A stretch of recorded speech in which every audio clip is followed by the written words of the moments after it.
নমস্কার বন্ধুরা, welcome to WB prep.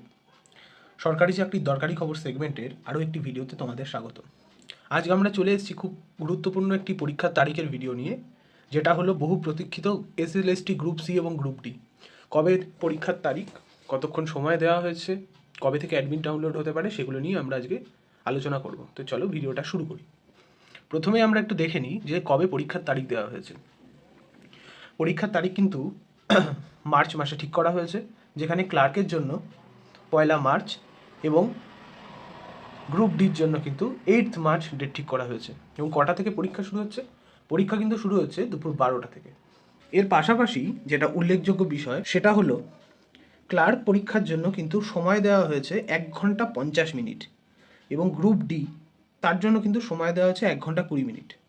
যেখানে ক্লার্কের পরীক্ষার যে পূর্ণ মান অর্থাৎ ফুল মার্কস 60 এবং গ্রুপ ডি পরীক্ষার ফুল মার্কস কিন্তু 45।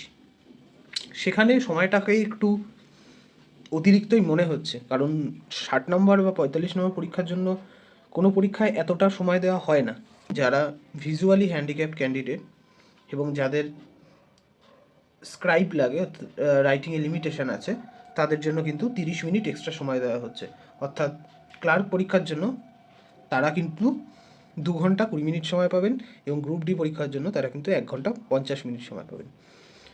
মোটামুটি আর 1 মাস মতো রয়েছে, তারপরেই পরীক্ষা শুরু হবে। অ্যাডমিট কার্ড কবে থেকে দিতে পারে? অ্যাডমিট কার্ড মোটামুটি পরীক্ষার 15 দিন আগে থেকেই দেওয়ার সম্ভাবনাটা সব থেকে বেশি। তাহলে 1 মার্চ এবং 8ই মার্চ পরীক্ষা হচ্ছে, এটা কিন্তু এসএসসির তরফে নোটিশ দিয়ে জানিয়ে দেওয়া হলো। তোমরা ভালো করে পড়ো এবং গ্রুপ সি গ্রুপ ডির জন্য প্রস্তুতি নাও। নতুন কোনো নোটিফিকেশান যদি আসে সেটা কিন্তু এসএসসি বোর্ডের তরফে জানিয়ে দেওয়া হবে, নতুন ডিটেলসের ব্যাপারগুলো। অবশ্যই ভিডিওটা সবার মধ্যে শেয়ার করো এবং চ্যানেলটাকে সাবস্ক্রাইব করো। সবাই ভালো থেকো, টাটা।